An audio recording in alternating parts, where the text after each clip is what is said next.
Study tricks अड्डा में आपका स्वागत है। आज दिनांक 27 अप्रैल 2020 से रिलेटेड मोस्ट इम्पॉर्टेंट क्वेश्चन। तो चलिए स्टार्ट करते हैं। तो आज का पहला और सबसे महत्वपूर्ण अपडेट है, विश्व मलेरिया दिवस कब मनाया जाता है। विश्व मलेरिया दिवस कब मनाया जाता है? तो इसका आंसर है सी, यानी कि 25 अप्रैल को।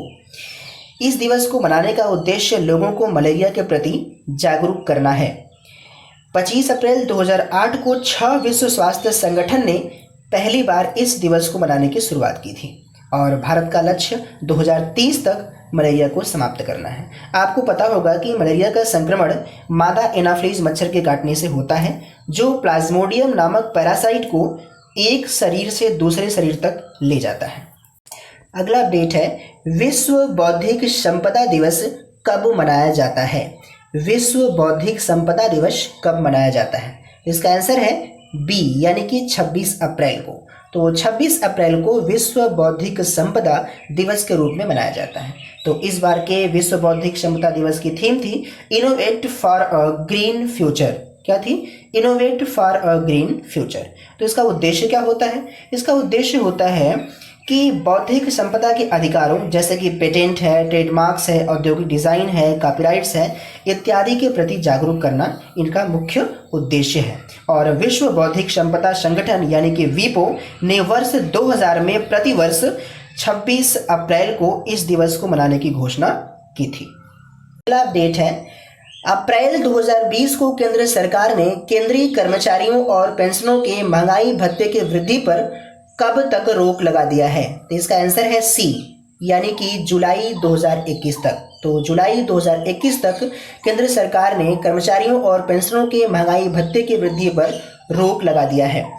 एक्चुअली 22 अप्रैल 2020 को केंद्र सरकार ने कोविड-19 महामारी की वजह से राजस्व प्रबंधन के तहत केंद्रीय कर्मचारी के महंगाई भत्ते पर रोक लगाने की घोषणा की है।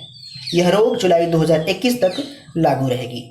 अगला अपडेट है, अप्रैल 2020 को किस भारतीय महिला बैडमिंटन खिलाड़ी को IM बैडमिंटन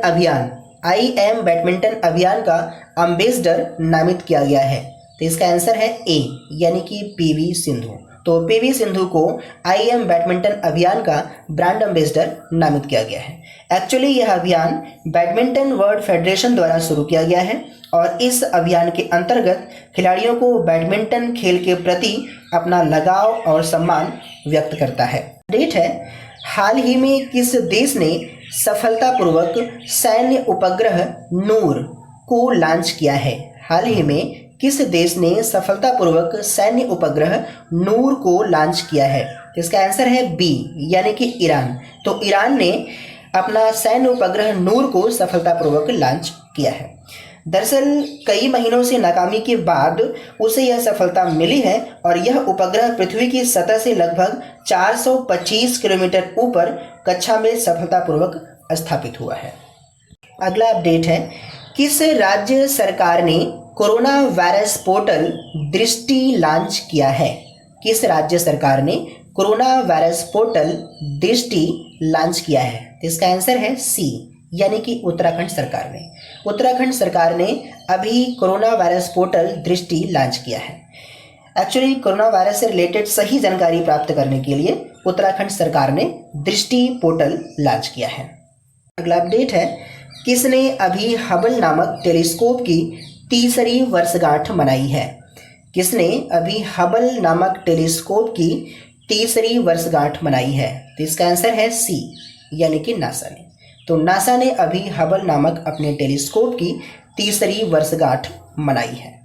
नासा का एक टेलीस्कोप है हबल और इसी का अभी तीसरी वर्षगांठ मनाया है नासा ने। नासा यानी कि national aeronautics and space administration. NASA की स्थापना कब हुई थी? 29 जुलाई 1958 में। और नासा का मुख्यालय कहाँ है?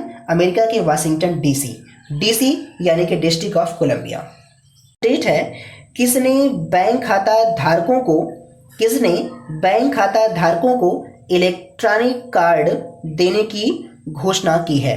किसने बैंक खाता धारकों को इलेक्ट्रॉनिक कार्ड की सुविधा देने की घोषणा की है? तो इसका आंसर है सी, यानी कि RBI ने। आरबीआई यानी कि रिजर्व बैंक ऑफ इंडिया ने बैंक खाता धारकों को इलेक्ट्रॉनिक कार्ड की सुविधा देने की घोषणा की है। आरबीआई ने अभी इंफॉर्मेशन दे दी है कि सभी बैंकों के लिए कि जितने भी कस्टमर ओवरड्राफ्ट खाता रखते हैं उनको इलेक्ट्रॉनिक कार्ड बैंक दे सकते हैं। आरबीआई की स्थापना कब हुई थी? 1 अप्रैल 1935 और इसका हेडक्वार्टर कहाँ पे है? मुंबई में। वर्तमान समय में आरबीआई के गवर्नर हैं शक्तिकांत दास जी। अगला अपडेट है, किसको अभी केंद्रीय सतर्कता आयुक्त के रूप में नियुक्त किया गया है? किसको अभी केंद्रीय सतर्कता आयुक्त के रूप में नियुक्त किया गया है? इसका आंसर है सी, यानी कि संजय कोठारी को। तो संजय कोठारी को केंद्रीय सतर्कता आयुक्त के रूप में नियुक्त किया गया है।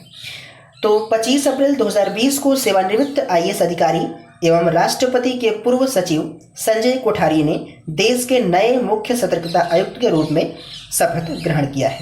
राष्ट्रपति रामनाथ कोविंद ने उन्हें यह शपथ दिलाई है। अगला अपडेट है, अभी सार्क के स्वास्थ्य मंत्रियों के सम्मेलन की मेजबानी किसने की है? अभी सार्क की स्वास्थ्य मंत्रियों के सम्मेलन की मेजबानी किसने की है? तो इसका आंसर है सी, यानी कि पाकिस्तान ने। तो पाकिस्तान ने अभी सार्क के स्वास्थ्य मंत्रियों के सम्मेलन की मेजबानी की है। सार्क यानी कि south Asian association for regional cooperation, यह दक्षिण एशिया के 8 देशों का आर्थिक और राजनीतिक संगठन है और इसकी स्थापना 8 दिसंबर 1985 को हुआ था। सार्क में सम्मिलित देश हैं भारत, पाकिस्तान, बांग्लादेश, श्रीलंका, नेपाल, मालदीव, भूटान और अफगानिस्तान। इसमें सम्मिलित देश हैं, एक बार पुनः सुन लीजिए, भारत, पाकिस्तान, बांग्लादेश, श्रीलंका, नेपाल, मालदीव, भूटान और अफगानिस्तान। तो ये 8 देश इसमें सम्मिलित हैं, जिसके सम्मेलन की मेजबानी की है पाकिस्तान ने। अब आज का प्रश्न, किस देश ने WHO को 30 मिलियन अमेरिकी डॉलर देने की घोषणा की है? किस देश ने WHO को 30 मिलियन अमेरिकी डॉलर देने की घोषणा की है? आंसर हमें कमेंट बॉक्स में लिखकर जरूर दें। डेली अपडेट के लिए चैनल को सब्सक्राइब करके बेल आइकन को प्रेस कर लें, जिससे कि नोटिफिकेशन आप तक पहुंचे।